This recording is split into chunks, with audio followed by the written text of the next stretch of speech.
Shri Venkateswara gold తాకట్టులో ఉన్న మీ బంగారాన్ని విడిపించి కొనబడును.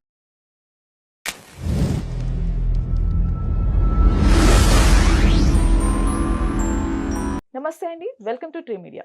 మనతో పాటు సీనియర్ జర్నలిస్ట్ భరద్వాజ్ గారు ఉన్నారు. సార్ నమస్కారం. నమస్తే సార్, అల్లు అర్జున్ గారి పైన 42 రూల్ బుక్ అనేది ఒక కాంట్రవర్సీ క్రియేట్ అయింది. ప్రోటోకాల్లో భాగంగా ఇన్ని రూల్స్ పెడతారా అనేది అసలు ఒక పెద్ద క్వశ్చన్ మార్క్. మీకు తెలిసినంత వరకు ఈ కాంట్రవర్సీ పైన మీ కామెంట్స్ ఏంటి సార్? అంటే ఇది వాంటెడ్గానే చేసినట్టుగా అనిపించింది బన్నీ మీద.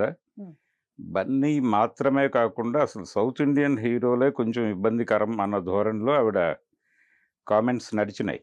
ఓకే. అంటే కావేరీ బారువా ఎస్. ఆవిడ అంటే తను పాపులర్ అవటం కంటే కూడా ఆ ఛానల్ని పాపులర్ చేయటం అనే కార్యక్రమం ఏదో నడిచింది. అంటే ఈ మధ్య కాలంలో మనం చూస్తున్నాం సోషల్ మీడియాలో వైరల్ అవటం అనేది ఒక కీలక అంశంగా తీసుకుని ఏదో ఒక అంశాన్ని కాంట్రవర్సీ చేయటం అనేది మనం చూస్తూనే ఉన్నాం. ఎస్.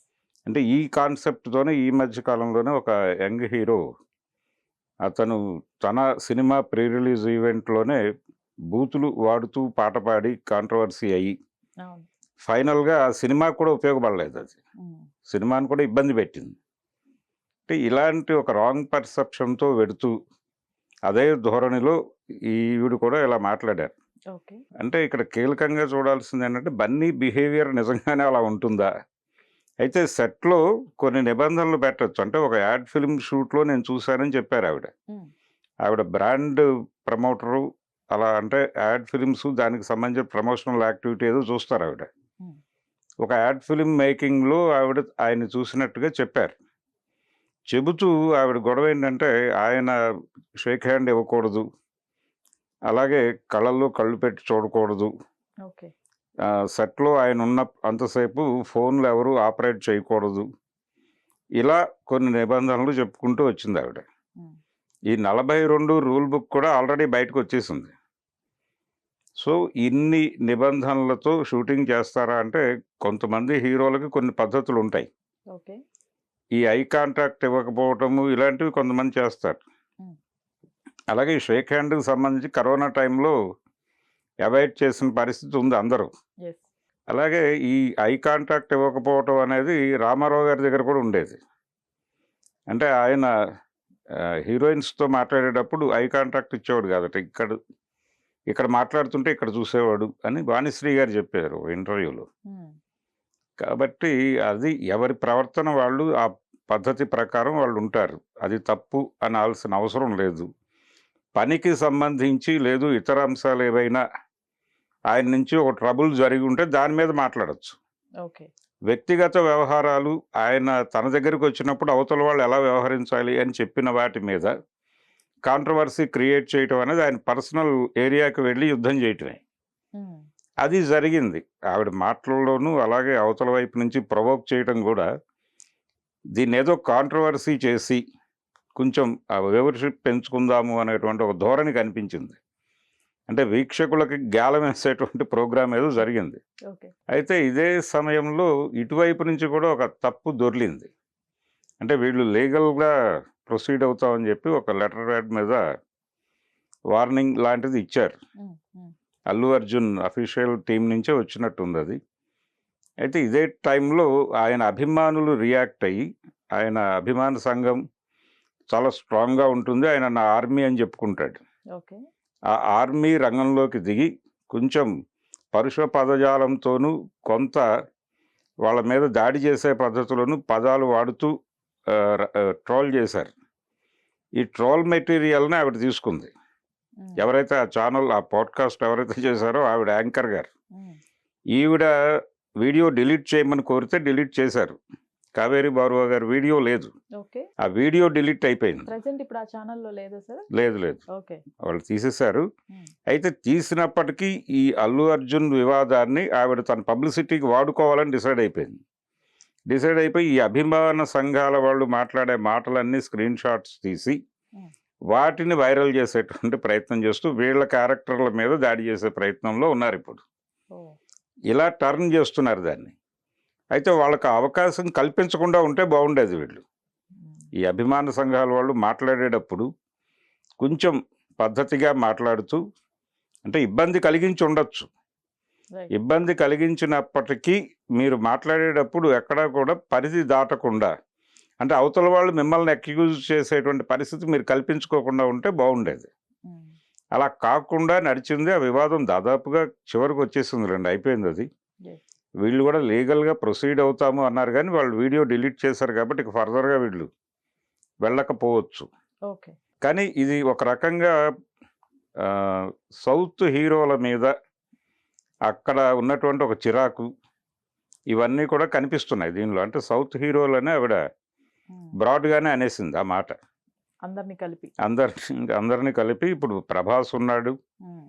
ఎన్టీఆర్ ఉన్నాడు, రామ్ చరణ్ ఉన్నాడు. వీళ్ళందరూ ప్రస్తుతం తెలుగులో టాప్ హీరోలు అందరూ పాన్ ఇండియా మార్కెట్లో ఉన్నారు.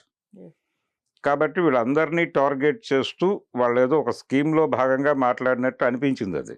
ఉమ్. అంటే ఒకటి, ఆవిడకి కావేరీ బారువాకు ఒక పర్సనల్ ఎజెండా ఉంది. అలాగే ఛానల్ నిర్వాహకురాలికి ఒక పర్సనల్ ఎజెండా ఉంది. వీళ్ళ పర్సనల్ కోరికలు, అంటే ఆవిడ తను ఆ ఏరియాలో ఎక్స్పోజ్ చేయాలి సౌత్ ఇండియన్ హీరోలని అని అనుకుంది ఆవిడ.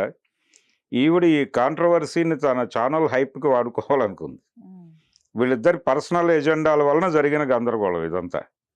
అయితే అల్లు అర్జున్ నిజంగానే అలా బిహేవ్ చేస్తాడంటే మరి అలా ఉండడు ఆయన. ఓకే. నేను పర్సనల్గా చూశాను ఒకసారి. ఓ. వాళ్ళ ఇంటికి ఆపోజిట్లో పుల్లమ్మ అని ఒక ఆవిడ టీ స్టాల్ నడుపుతుంది. అంటే టీ స్టాల్ అంటే అదేం గ్రాండ్గా ఉండదు. ఉమ్. ఒక చెట్టు కింద పొయ్యి పెట్టుకుని టీ పెడుతుంది ఆవిడ. వాళ్ళ ఇంటి గేట్కి ఆపోజిట్లోనే ఓకే. బిఎస్ఎన్ఎల్ క్వార్టర్స్ ఉంటాయి అక్కడ. ఆ బిఎస్ఎన్ఎల్ క్వార్టర్స్ గోడ నానించి ఆవిడ టీ కొట్టు నడుపుతుంది. ఉమ్. ఆ ప్రాంతంలో ఉండేటువంటి ఈ వాచ్మెన్స్ వీళ్ళు వచ్చి తాగిళ్ళిపోతూ ఉంటారు. ఉమ్. నేను ఆ వెనక, అంటే జూబ్లీ చెక్ పోస్ట్ దగ్గర ఒక ఛానల్లో పనిచేశాను నేను. ఓకే. పనిచేసేటప్పుడు మేము ఏదైనా కొంచెం కీలక విషయాలు మాట్లాడుకోవాలంటే అక్కడికి వెళ్ళి మాట్లాడుకునేవాళ్ళం, కొంచెం ప్రైవసీ ఉంటుందని, ఆ టీ పాయింట్ దగ్గర. ఆ టీ పాయింట్ దగ్గరికి. ఉమ్. అలా నేను మా మార్కెటింగ్ అయినా కలిసి వెళ్ళాము ఒకరోజు అక్కడ. ఉమ్. వెళ్ళి మేము టీ తాగుతున్నాం. అప్పటికి పుష్ప 1 రిలీజ్ అయింది, 2 రిలీజ్ కాలా, ఉమ్. ఆ మధ్య గ్యాప్ అది. వెళ్ళి మేము టీ తాగుతుండగా సడన్గా అవతల గేట్ తెరుచుకుని ఒక షార్ట్ టీ షర్ట్ వేసుకుని అల్లు అర్జున్ పరిగెత్తుకుంటూ వచ్చాడు ఆ టీ స్టాల్ దగ్గరికి.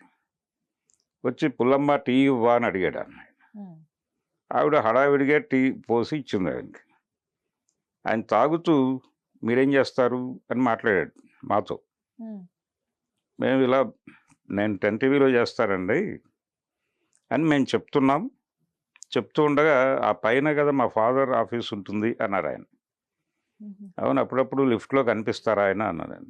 ఇలా మామూలుగా మాట్లాడి డబ్బులు అతను ఇస్తాడు, అంటే గేట్ దగ్గర ఒక వాచ్మెన్ ఉన్నాడు, అతని దగ్గర డబ్బులు తీసుకోండి అని చెప్పి మళ్ళీ లోపలికి పరిగెట్టాడు. ఉమ్. అంటే అంత ఓపెన్గాను ఫ్రీగాను. చాలా ఆ రోడ్లో వాళ్ళకి చాలా అనుభవాలు ఉన్నాయి అతనితో. ఓకే. అంటే రోడ్డు మీద మాట్లాడుతూ ఫోన్ మాట్లాడుతూ తిరిగాడినటువంటి సందర్భాలు కూడా ఉన్నాయి. ఉమ్. మరీ అంత రిజిడ్గా ఉండరు, కానీ సెట్లో కొన్ని పద్ధతులతో వెళ్ళకపోతే వీళ్ళకి పని అవ్వదు. అంటే ఇన్ టైంలో కంప్లీట్ చేసుకుని బయటపడాల్సినటువంటి ప్రోగ్రామ్ ఒకటి ఉంటుంది. కరెక్ట్. అలాగే ఎవరికి పడితే వాళ్ళని కలిసేసి ఏదో చేసేస్తే అక్కడ రకరకాల ప్రపోజల్స్ వచ్చేస్తాయి. ఈ గందరగోళం లేకుండా అవాయిడ్ చేయటం. అలాగే ఆవిడ ఇంకొక ఎలిగేషన్ ఏంటంటే మేనేజర్ల వ్యవస్థ, దొంతర్ల వ్యవస్థ ఉంది ఇతని దగ్గర అంది ఆవిడ. ఉమ్. అంటే ఒక మేనేజరు, ఇంకొక మేనేజరు, ఆ మేనేజర్కి ఇంకో మేనేజరు, ఇలా ఒక 7-8 లేయర్స్ ఉన్నాయి అతన్ని కాంటాక్ట్ చేయాలంటే అంది. నిజానికి అంత క్రిటికల్ వ్యవస్థ అయితే ఎవరు పెట్టుకోరు. Yes. పబ్లిక్ రిలేషన్స్ కోరుకునే వాళ్ళు ఎవరు అలా పెట్టుకోరు. అలాంటివి కొన్ని అభూత కల్పనలు కూడా ఉన్నాయి ఆవిడ మాట్లాడిన దానిలో. ఉమ్. ఏదేమైనా సౌత్ హీరోలను టార్గెట్ చేయటం అనే ఒక కార్యక్రమం అయితే నడిచింది. Right. ఇదండి టోటల్గా నాకు ఆ 42 నిబంధనలు అని చెప్పి ఆవిడ బయటకు వదిలినటువంటి విషయం మీద ఉమ్. నాకు అనిపించింది. ఒకటి, వాళ్ళు అలా మాట్లాడి ఉండకూడదు, కానీ వాళ్ళకేదో పర్సనల్ ఎజెండా ఉంది. ఉమ్. అభిమానులు దాడి చేసేటప్పుడు కూడా సంయమనం పాటించి కొంచెం భాష విషయంలో పరిమితులు విధించుకోవాల్సిన అవసరం అయితే ఉంది. All right sir. Thank you. Thank you.